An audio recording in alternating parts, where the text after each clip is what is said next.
I'll reiterate again, thank you so much for having us here. We're really excited to talk. My name is Jean Macklaim. I'm a bioinformatician at DNAGenotek and with Diversigen. And then I'm here with my colleague, Christina, who's going to be presenting part of the content we have today about de-risking microbiome research and clinical discoveries, robust at-home methods for sample collection, storage, and transport. So it's probably no surprise to anyone here for me to say that microbiome matters and that the associations between our microbes and ourselves are critically important to our health and our environment. With the explosion of microbiome research and high throughput sequencing technologies over the past decade, we've moved from just describing what's there to critical research questions and hypothesis-driven studies leading to discoveries. So when we look at the anatomy of a microbiome study, there are critical points of impact that can help or hinder the results that you're trying to achieve for discovery.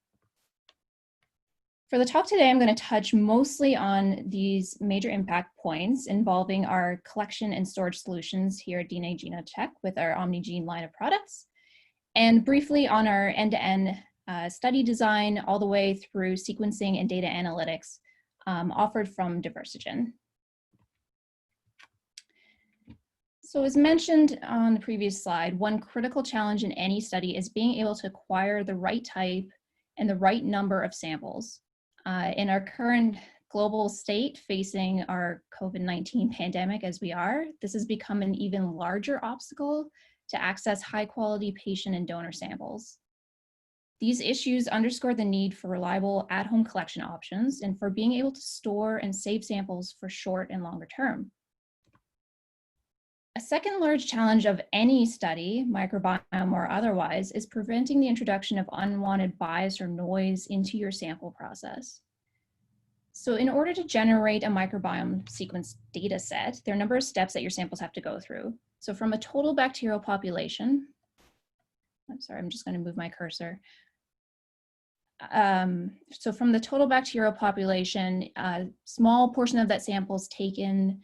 Usually there's an extraction of the nucleic acids, possibly some amplification. Part of that product's put on the library and then eventually to the sequencer. So the two key takeaways from this are: one, we're subsampling a very small portion of the original starting material. And two, every step of that process is a potential source of variability. I'm just going to pause. I'm getting a message about my audio not working. And I apologize, I just want to double check that it is working. Hear you fine. Okay, great, sorry, thanks for confirming that. I'm just getting a pop-up from Zoom. Continuing on,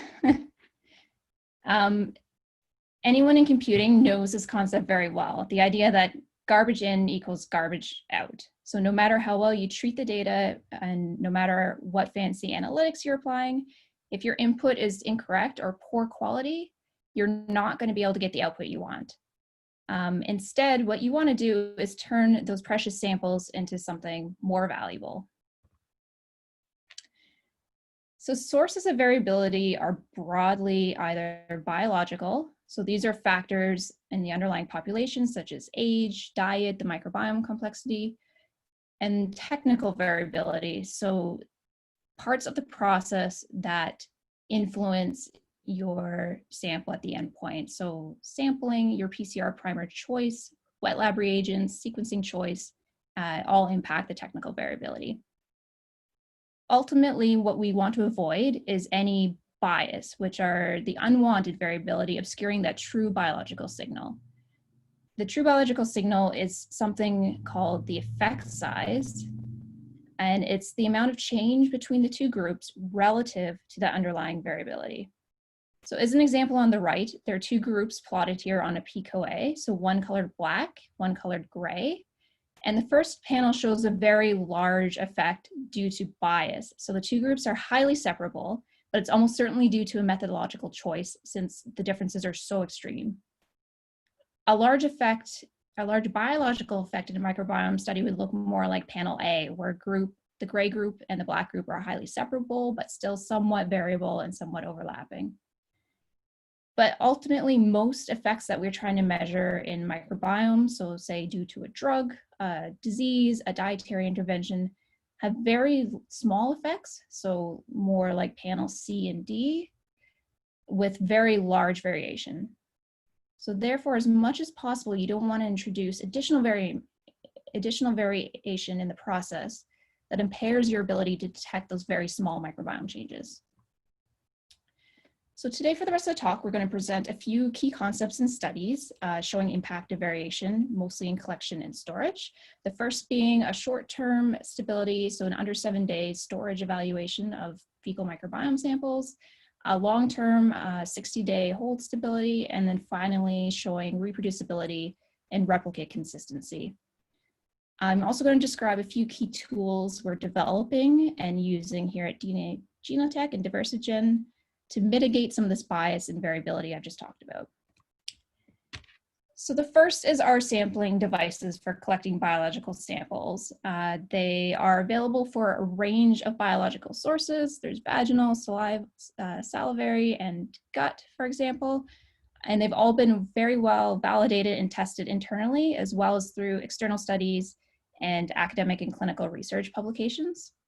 So for today in particular, I'm focusing on the OMNigene GUT collection device, pictured here, which is used for the collection and stabilization of fecal samples for microbiome studies. There are a couple key design features that make this collection kit unique. You could see the pictograph on the left. The first one being the volumetric chamber included in the cap. So this allows for the user to collect a consistent amount of stool each time into the sample collection tube. And then the second one being this metal mixing ball inside the stabilization liquid, which allows for complete sample homogenization at the time of collection, leaving you with a fully mixed and liquid sample at the end of collection. After collection and processing, every study we're about to present use metagenomic shotgun sequencing to profile the microbiome. In the literature, even today, most studies are still using 16S amplicon sequencing. It's cheap, it's very accessible, but it comes at drawbacks for microbiome profiling in that there's low resolution and low accuracy. On the other end of the spectrum, there's deep whole genome shotgun sequencing. It's far more costly, but the benefit is that you can draw out novel strains and genomic assemblies from those data. Bridging the gap, we have shallow shotgun sequencing. So the benefits are the cost reduction without loss of accuracy for genomic, taxonomic, and functional profiling of the microbiome sample. So throughout these studies we're about to present, we're using a mix of booster shot, shallow shotgun sequencing, and traditional deep sequencing to profile the microbiome. And with that, I'm going to pass off to my colleague, Christina, who will share the first study.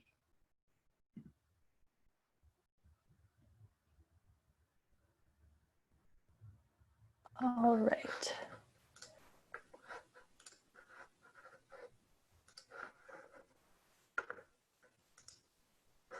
All right, hello everybody. I'm going to be going over the short-term stability and storage study with you today. So the objective of this study was to assess any shifts in microbial communities of fecal samples held at 4 different environmental temperature conditions. Samples from each of 19 donors were aliquoted and held under one of 4 temperature conditions. These temperature conditions, as shown here, were -80 room temperature or a foam cooler with ice packs, as well as room temperature, but held in the OMNiGUT chemistry. These were held for 7 days, for short-term stability, and samples were and aliquots were taken for T1, 2, 3, 7, as well as T0 for a comparison. We compared these samples in 2 major ways. We focused on donor-to-donor comparisons by group. An example of this would be donor 19's room temperature samples to donor 14's room temperature examples. We also compared any variation within donor aliquots. So that would be donor 19's room temperature samples to donor 19's -80 degrees samples. We were specifically looking for any individual taxonomic shifts and major trends, and those will be reported in the following slides. We started with looking at donor similarity. We created a PCA plot to observe how similar each sample was to every other sample. Here you can see that each of these clusters, these are actually all single donor derived samples. So every temperature hold aliquot is within one of these for every donor.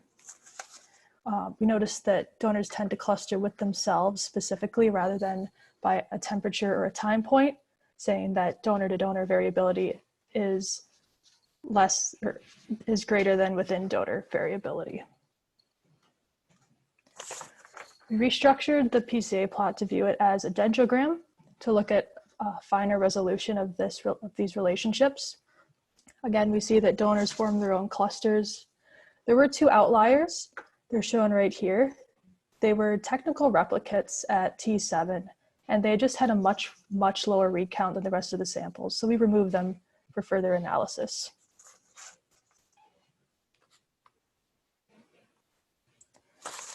To do a quick overview of the taxonomy that was found in our samples, we created a taxonomic bar plot. These bar plots will show the top 10 most abundant bacterial species within the fecal samples. We created these bar plots across time points. We grouped them by temperatures as well as donor specific. Relative abundance of the top 10 most abundant taxa are pictured in these bar plots, whereas the rest are grouped into a remainder. You'll see that on the next slide. Taxonomy is as expected for stool samples, and you'll also see that the microbial profiles were well conserved within donors.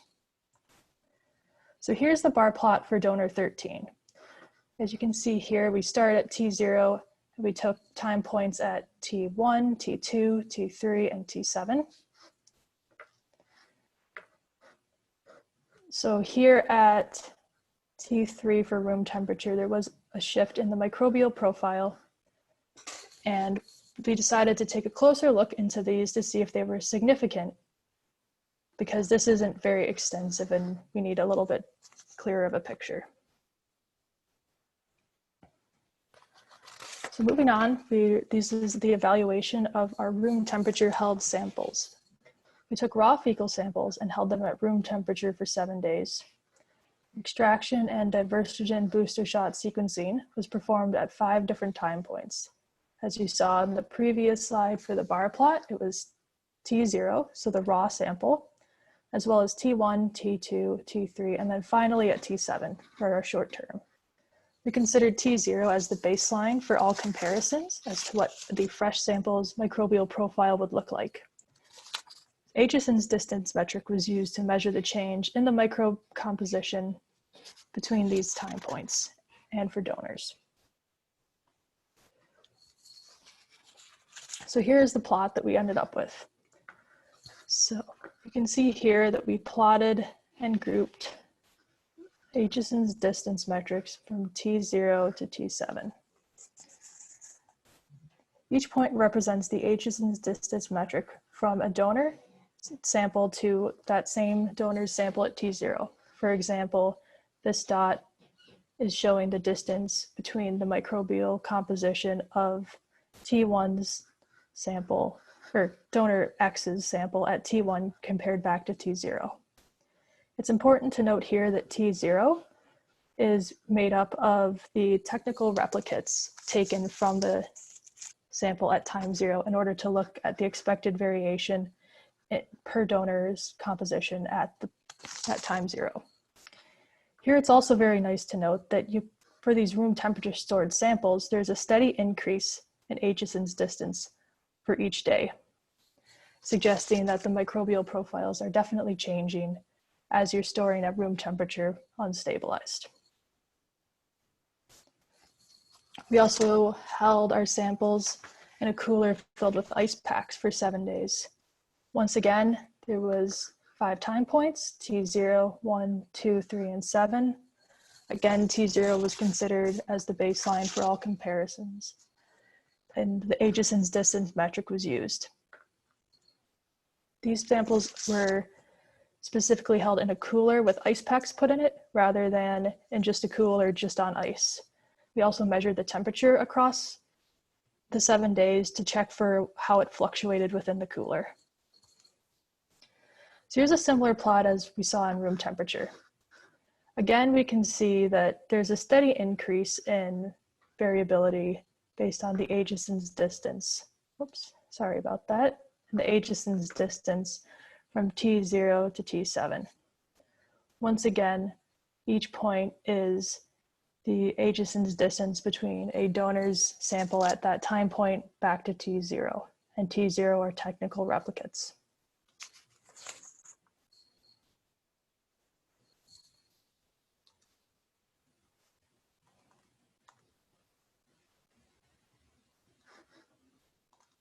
Okay, moving on, we're at the endpoint evaluation. So for this, we looked at the raw fecal samples compared to the fecal samples after 7 days of storage. Again, we used T0 in the raw samples for the baseline comparison and the Aitchison's distance metric to compare how the composition changed. Instead of just one temperature group, we compared 4 groups. So we compared room temperature, ice pack storage, minus 80 degrees Celsius, as well as the OM200 chemistry this time. Here's our similar plot to what you saw before, but this time for just the endpoints. So each point in this now represents between the change in Aitchison's distance from T0 to T7.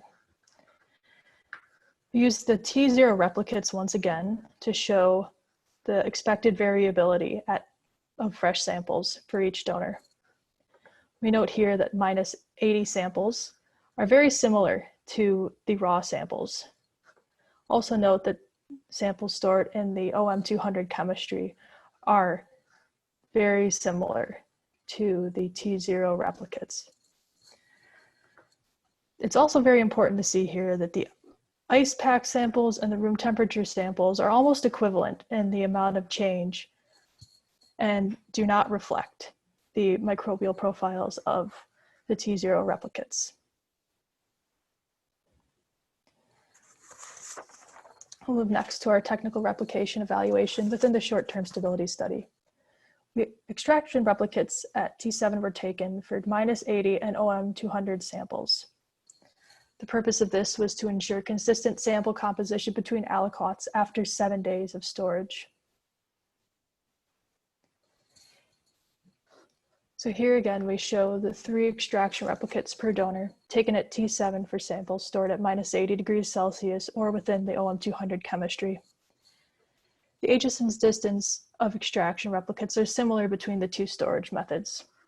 They're very on par, so you would expect the same amount of variation between aliquots from an OMD 200 stored sample as you would from what would be considered your gold standard minus 80 sample. To determine which taxa were affecting the change of this sample composition, we performed an Aldex differential analysis. The threshold for significance was based off a Welch's t-test, where we used the p-value of less than 0.05 and an effect size that was greater than the absolute value of 0.5. The differential analyses were performed at 3 taxonomic levels for each temperature hold. Levels were order, family, and genus. I'll be speaking specifically about the family level today. This is the differential plots for the ice pack samples. This is at a family level.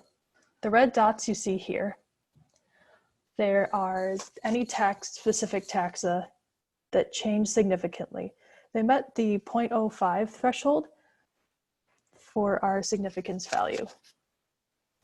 Please note the y-axis range of -1 to 3 in this plot, because in the next plot you'll want to take a look at the OM200's axis. This is just the ice pack plot because the room temperature plot is very similar to this. We have many families that are changing significantly in those samples as well. This is the differential plot for the OM200 stored samples. As noted, the range in the y-axis on this log scale is much smaller than for the room temperature or the ice pack samples. Here, instead of -1 to 3, we have -1 to 0.5. Additionally, there are no taxa that met the 0.05 p-value threshold, and therefore there are no red dots on this page. The -80 version of the differential plot is very, very similar to this as well, suggesting that they are on par with each other. So the taxa with significant change, specifically the families. To look at these, we took 2 families that showed the significant change between the T0 and T7 time points. So we have lactobacilli and enterococci. They both fell within the significance threshold and effect size threshold as well.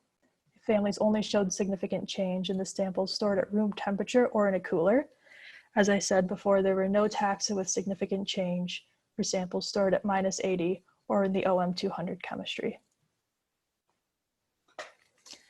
We created plots looking at the abundance of these specific families. Here on top, we have the ice pack stored samples and the room temperature stored samples. Please note that all of the plots are on the same axis. For ice pack samples, we can see a definite shift in lactobacilli as well as in the room temperature. Whereas for the OM200 stored and the -80 stored samples, there is no shift. This would suggest that if you hold your samples with one of these 2 storage methods, you won't see an increase in this family.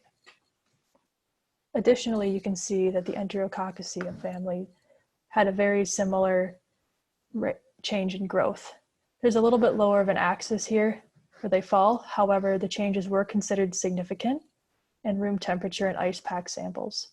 Whereas for the -80 degrees samples and the OM200 samples, there was no changes found. So we spoke about 2 families, but these are the overall taxa that changed.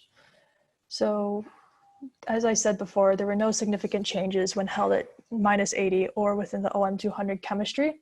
So this is just a reminder of what could potentially change if you held your samples at room temperature or stored them within ice packs in a cooler for 7 days.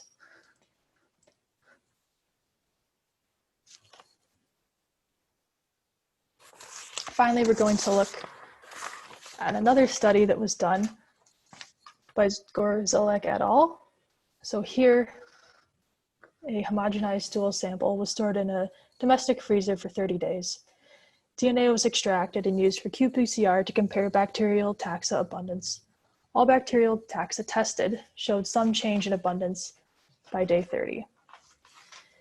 So here as well, you can see that similar to the slides I just showed you, we have Enterobacteriaceae and Lactobacillus. So at the genus and species levels, but we still see those shifts after 7 days, which is important to note.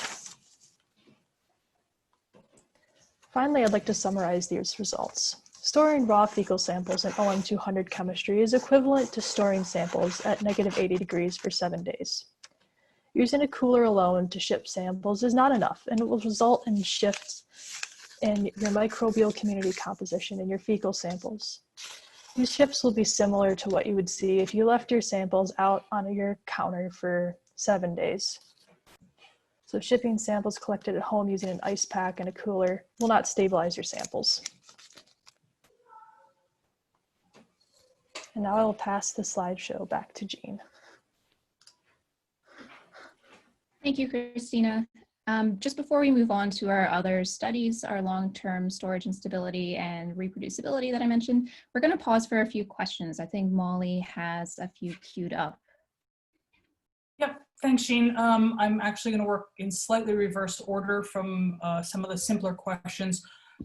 You had some box plots up. What's the y-axis for them? Might be difficult to answer having moved past them. I'm not sure at what point that was asked. I assume probably during what Christina just presented. Yeah, just towards the end. Oh, yep, towards the end. So that's the Atchison distance. So what it is, it's a distance metric. It's similar to a Bray-Curtis or a beta diversity metric.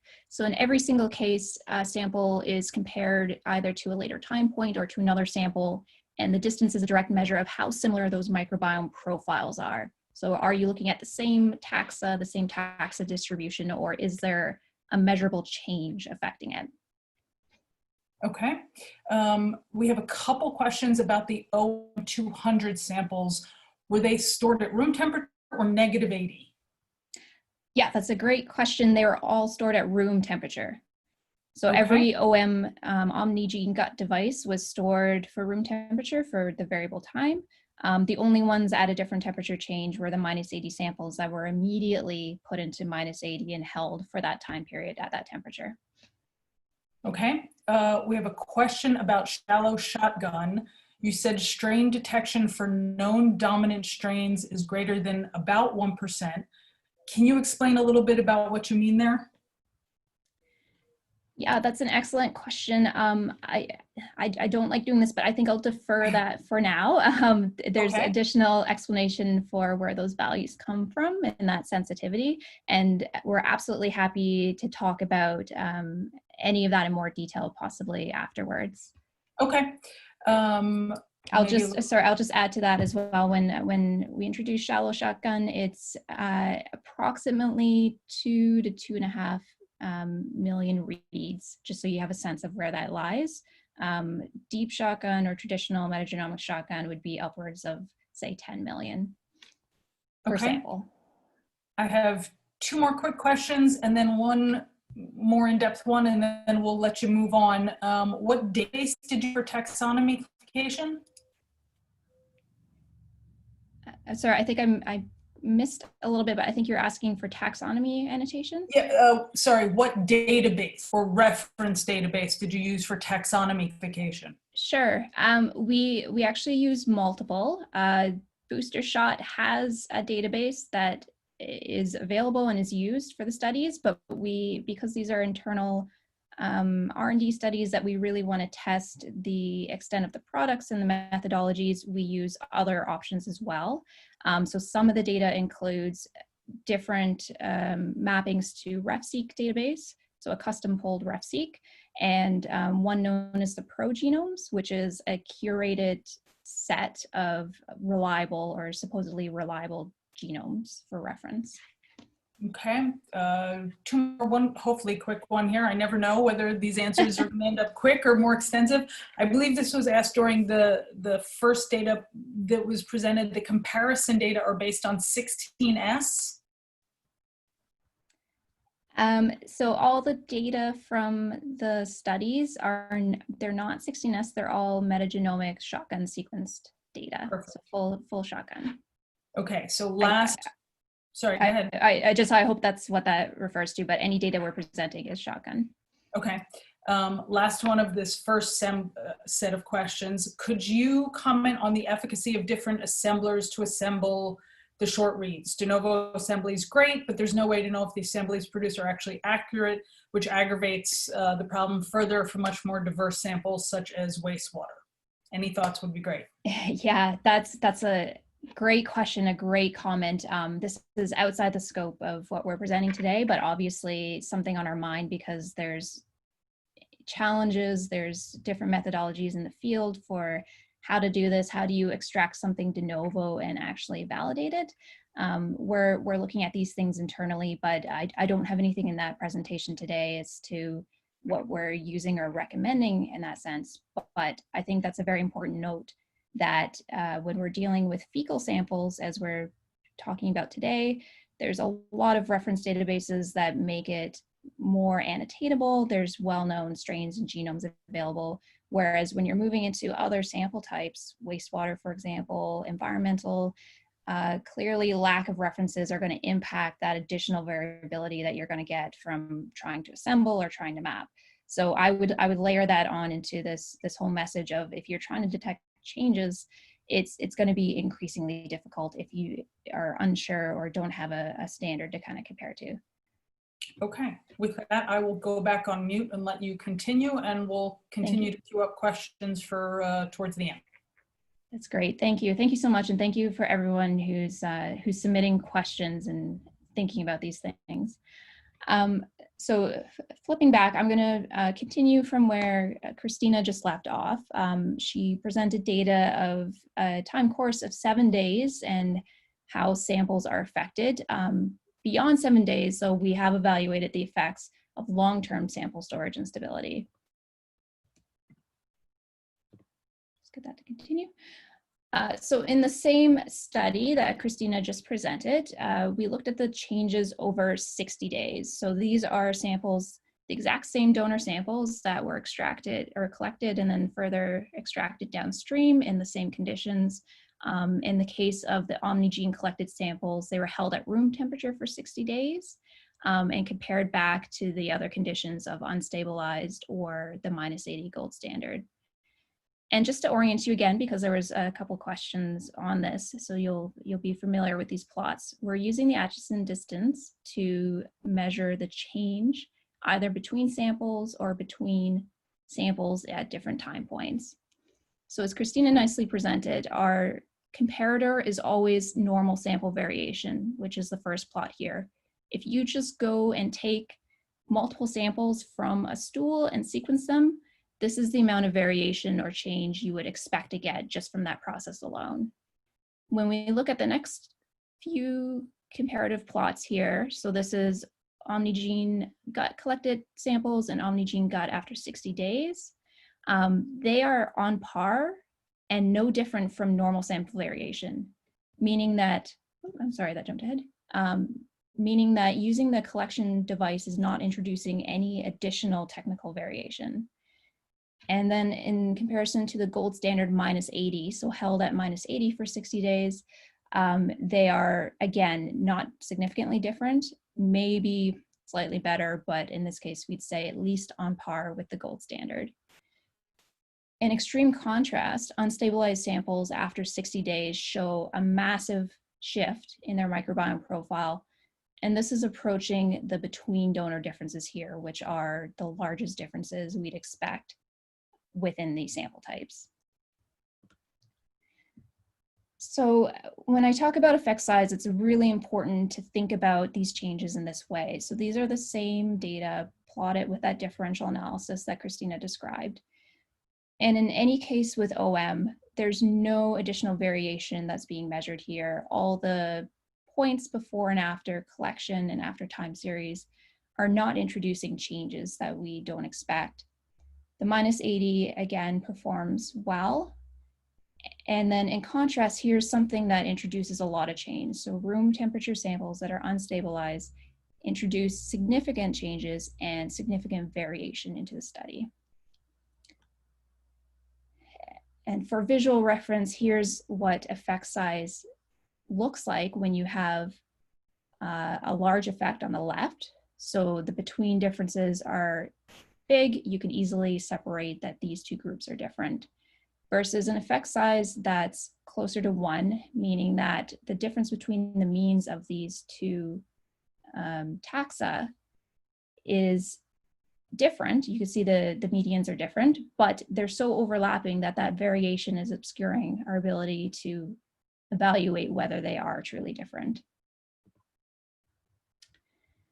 So I'm going to jump gears slightly to our final study, which is evaluating reproducibility. And when I say reproducibility, I mean ensuring that you're getting a good representation of your sample from every aliquot you take.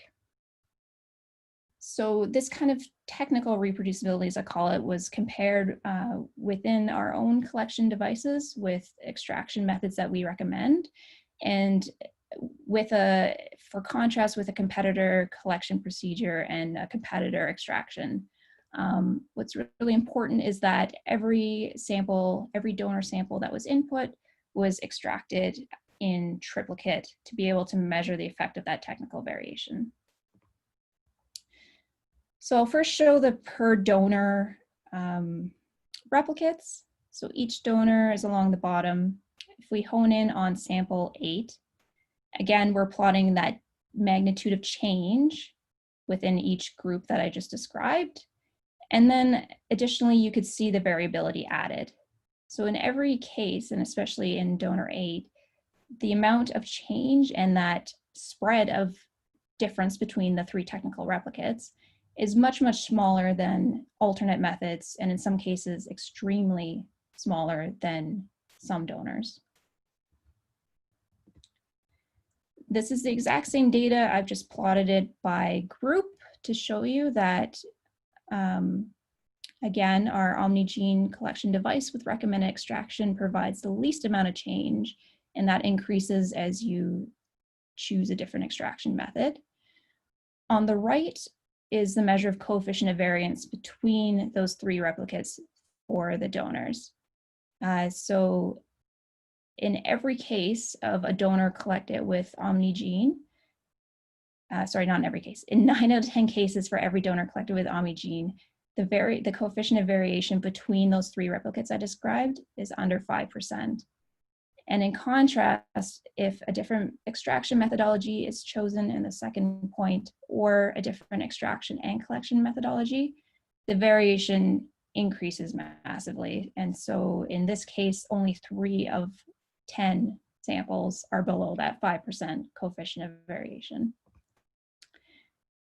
And if that doesn't convince you, this is an additional study, an additional set of donor samples that were collected. Similarly, 5 technical extractions were performed. The PCA plot shows that there's extremely strong intra-donor clustering. So those technical replicates are very representative of the donor. And if I plot it in the same way, showing the difference in the total microbiome, we have normal sample variation as expected here. And with 2 different methodologies of extraction, there's no additional technical variation that's added that exceeds that normal sample variation. And of course, it's far, far less than between donor differences. So why is this important? The problem with microbiome studies is that you're usually not collecting 3 to 5 replicate samples. It's usually not feasible. So if you're only using 1 aliquot sample, you want to ensure that it's fully representative of that whole microbiome sample. So we attribute this high reproducibility and low technical variation in our device to the sample homogenization and that form factor I described earlier. In addition, I didn't show this, but there's higher DNA yields and higher DNA extraction amounts from the device, meaning you can go back to these samples if you want to resample. And you can know that if you take a second sample, it's going to be still representative of what your initial sample looked like. And we're not the first ones to point this out. There's literature out there that suggests that homogenization is one of the key factors in being able to reproduce and reliably get a representative microbiome sample from sequencing. So going back to that bigger picture, we've shown that these different steps in microbiome sampling and processing workflow can introduce differing amounts of variation. And there's 3 key takeaways from this. The first one is that error is additive. So every step that you input from your sequencing to your extraction, any kind of processing, if you add replicates, you're adding more potential error into the final output. That's in contrast with most true microbiome effects are very, very small. And so that effect size is impacted by all that underlying variability. Some of it you can't control, the biological variability I described. Therefore, you do want to try to reduce as much as possible by making the right choices for collection and processing to not impact that final output that you're trying to evaluate. So we've talked a lot about reducing that unwanted bias and effects of improper collection, storage, or extraction. But I want to hit off a couple more points just before I close off. Firstly, at-home collection. I mentioned previously, this is a current need, but a general need to be able to have easy and accessible at-home collection. The OMNigene GUT device has very clear and validated user instructions. And if we look at the impact of that, the ease of use leads to higher usability scores, higher compliance, and higher sample return rates. which means that you have a better chance of getting back the samples you need if you're looking to at-home collection solutions. And these are across different sample types and different scenarios. We did focus a lot on sample collection quite a bit, but I also want to briefly highlight that through Diversigen, we do offer expertise and services for sequencing and data analytics. And that's to help you make the right choices and the right analytic decisions to get the most out of your data interpretation. And of course, you do want that whole picture all the way from generating that hypothesis through the study design, sample processing, and being able to choose the methodology choices that help drive that impact. And I'll close off here before we take any more questions, if there are any. Viable at-home sample collection options provide opportunities and access to samples by removing a lot of the logistical challenges of cold chain and increasing that user experience and compliance. So even as Christina presented, solutions that are ice packs and coolers or home freezers are not sufficient to reduce those changes and bias that are introduced in your sample collection. They can occur very rapidly. We showed within days, 1 day after collection. Others have shown within hours, and those impact your downstream discovery. So we have a unique design offering of the OMNigene GUT collection kit, and it ensures that the sample is collected volumetrically, you're getting the same amount of sample, and that it's properly homogenized, meaning that you're getting a more consistent, a more reproducible profile. You're reducing that technical variability. And then critical choices in the collection, the sequencing, and analytics can reduce some of that unwanted variability and help confidently identify those meaningful biological differences that are extremely small in microbiome studies. And I'll leave with this. If we don't get to your question today, or you have additional questions or want to inquire about anything, please reach out to us. We are looking for collaborations. We offer service consultations. We have job opportunities as well. So take a look at those links or reach out to Christina or myself directly. And thank you so much, everyone, for listening and participating as well. Thanks so much. We've got lots of questions, so people get that you offer services. Let's see if we can get to some of the questions. We'll keep them brief where we can, and we'll go in depth where it's needed. So easy question, hopefully, were these packs refreshed daily in the 7-day time period? And sorry, I should check if Christina's still there. We're obviously not in the same room, so I want to check that she's available too. Oh yes, I am still here, thank you. Sorry, did you want to take that question? I can take that question, yes. They were not refreshed. We did keep a temperature probe in, and we checked what happened as they melted or were to thaw out. So it took about 2 days, and the coolers did end up reaching room temperature. Great. Do you have any product collect samples and store to over 60 days at -80 degrees? So we normally don't recommend storing our sample collections in -80. It's not necessary, and it can also hinder the sample downstream. So we do have well-validated, well-documented collection for longer term at room temperature and in colder temperatures as well, if there are extreme long-term collections.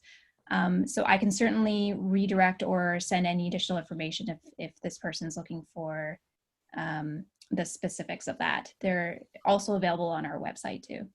Okay, I'll assume that answered that, and we'll assume that also answered your question, Monica, and leave it to you to follow up if you want more information. Hang on, let me move back up here a little bit. I don't want to miss people's questions.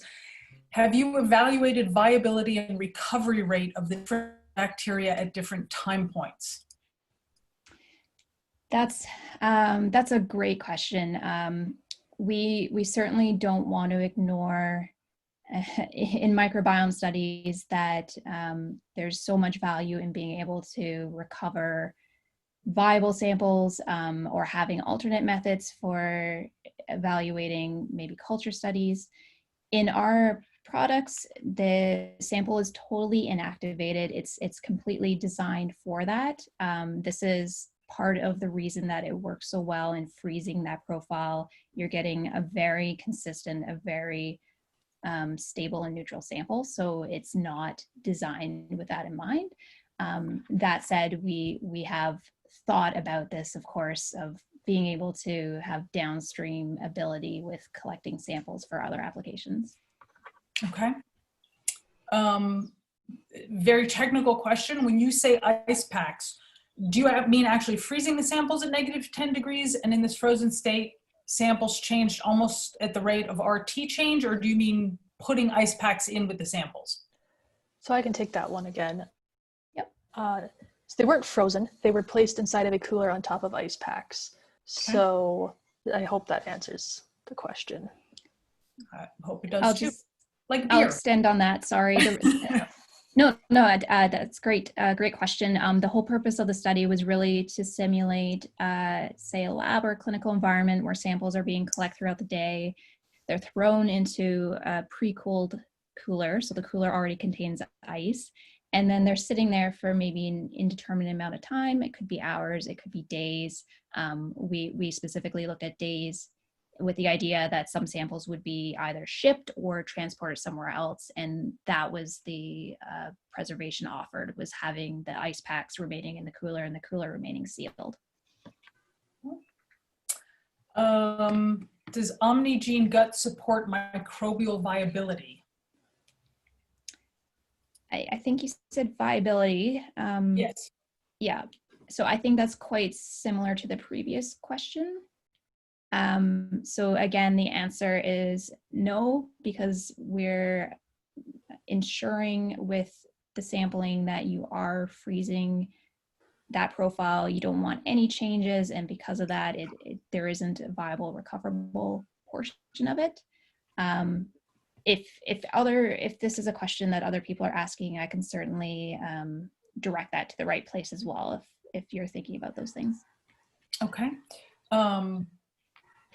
Can this be used for fecal samples taken from rats? Everyone has an organism of choice. It's not always human, right? Right. I'm not going to answer that, only because I'm not in a position to say if that's been tested and validated. I think that's a great question, and I'd absolutely love to follow up on that. By far and away, where our impact on this device is for humans, because it's really designed for human hands to be able to add the sample in and homogenize it, as I mentioned, and that's really where a lot of the research is going. But now you've got me thinking about rats as well. Okay, good. 7 days for shipping is perhaps a bit extreme. How much variation at T1 and T2? Yeah, so Christina did show some of that data, and if she wants to comment too, I'll welcome her to jump in. 7 days could be extreme, but we did include day 1, day 2, day 3, and 5, I believe. Sorry if I'm forgetting incorrectly. It was day 1, 2, and 3, and yeah, we did see that there was we did see that there was a change after 1 day and 2 days, but it was a gradual and consistent change with the cooler. Jean, you could go ahead and add more to that as well.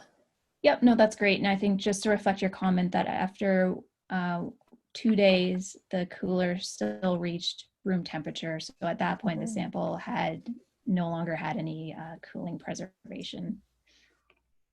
Okay. We still have 19 open questions here, so we're working through them. Appreciate it, ladies. How about storing samples, and you may have already answered this, for short or long-term, weeks or months, in OMNigene tubes at -20, -80 in room temperature? Is there a difference? Yeah, so I did show a 60-day, so that's the 2-month storage. As I mentioned, we have all our data, all our product descriptions and validations online. There's definitely support to have longer term storage. And if you're looking at options of that, we can certainly provide additional information. The data today was up to 60 days and there was absolutely no variation or no change compared to a T0. So that's an immediate collection into the device. Okay. The distance matrix used in the research work, can it be used in other research of varied domains? Yes, absolutely. And I highly, highly recommend it. My personal research career has been developing, testing, and applying these methodologies for different microbiome studies. So my past work included using this. So this is the Atchison distance.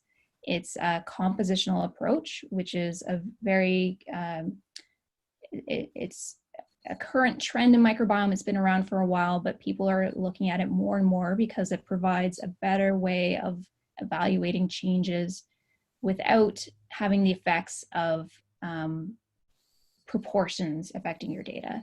So that's the problem when if one thing in your sample changes, one thing increases, say from 10% to 20%, then everything else in your sample, the ratio of all the other taxa or genes are affected.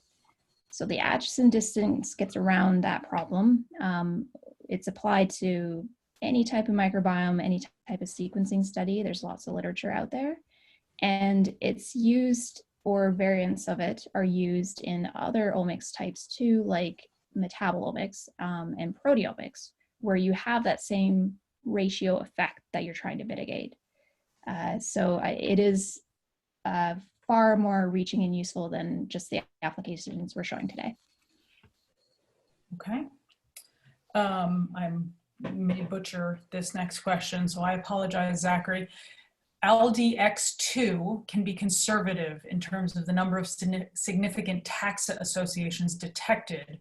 Were other differential abundance tests used to see if any additional taxa were differentially abundant between time points?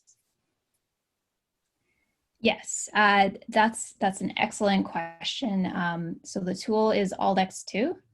It's specifically meant to be conservative, and where it performs really well is reducing false positives.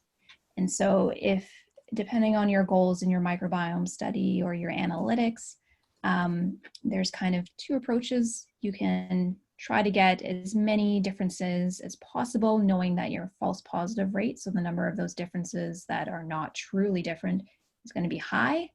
Or you can try to reduce that false positive rate at the expense of sensitivity, which is what the question asker had pointed out. We very deliberately chose to be conservative. We have looked at other differential tools, and a lot of these data that were shown today, they go back to the lab. We do more targeted approaches. We've done qPCR, for example, to further validate or to look at different cohorts. And the nice thing is that in this very low false positive, a lot of these predictions are highly conserved. We're able to see the same differences repeatedly in different sample cohorts or under different conditions.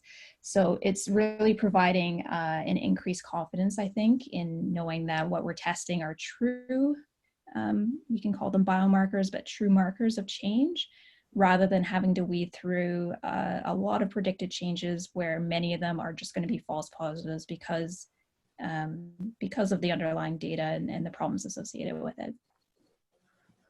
Okay. Can you envision any issues with storing the OM200 at 4 degrees Celsius in the medium term prior to DNA extraction? Yeah, so I'm going to deflect because I don't have the information right in front of me. I believe that storing at 4 degrees is okay. I would definitely, again, direct to our documentation to ensure, and talking to our product experts who are extremely knowledgeable and can tell you every answer to that. I apologize that I don't have a full answer. No, that's good. Have you looked at the importance of homogenizing the whole stool sample prior to sampling in the OMNigene GUT and its impact on variability? Yeah, so I think that's a great question to ask, because when I said homogenization in the data we were showing, this was within device homogenization. So this is after taking a scoop of sample, it goes into the device is shaken to really distribute that sample. So all that data, when I say technical variation, is from within that device. The alternate is taking that raw sample and I think this is what the question asker is implying, is homogenizing it first before input. So we have looked at that a little bit. Most people, and I'm kind of speaking for the world, but most people in most studies we've encountered, that's not the standard practice. There's some, I guess, squeamishness involved, if you could imagine, for sample types. In some sample types, it's not even logistically feasible to do some kind of manual homogenization before input. Some of the data I showed had that sampling variation that was measured. And although there is sampling variation, and of course there's spatial variation in a stool sample, it depends on your study design of choice and what you're trying to evaluate. We at least know with the amount of material that's being collected into the device that it's less susceptible to some of those sampling variations that other methods are. So if you think of something like a swab or a very small amount, you're going down that bullet chart that I showed in the beginning, and you're reducing that amount of input so much that you're introducing a lot more variability. So that's the benefit of being able to do a direct sample, not having to do any upstream homogenization, and then knowing that whichever sample you collect, it's going to be reproducible within what you've collected. I hope that kind of addresses what was being asked. I hope so too. I apologize. We have about 18 more questions here, but we are just over time here, and I know everyone's got other things to do and competing demands. Jean and Christina, I want to thank you. I encourage everyone whose questions that have not been asked, and I apologize, to get in touch with the ladies directly. And I'm sure they will be more than happy to talk with you about your questions. Thank you all for joining us. And again, you can get the replay of this at the conference website, microbiomeconference.com, under the webinar tab. Great, and thank you so much, Molly and John, and everyone tuning in and asking questions, and we really hope to hear more from you. Great, thank you, everybody.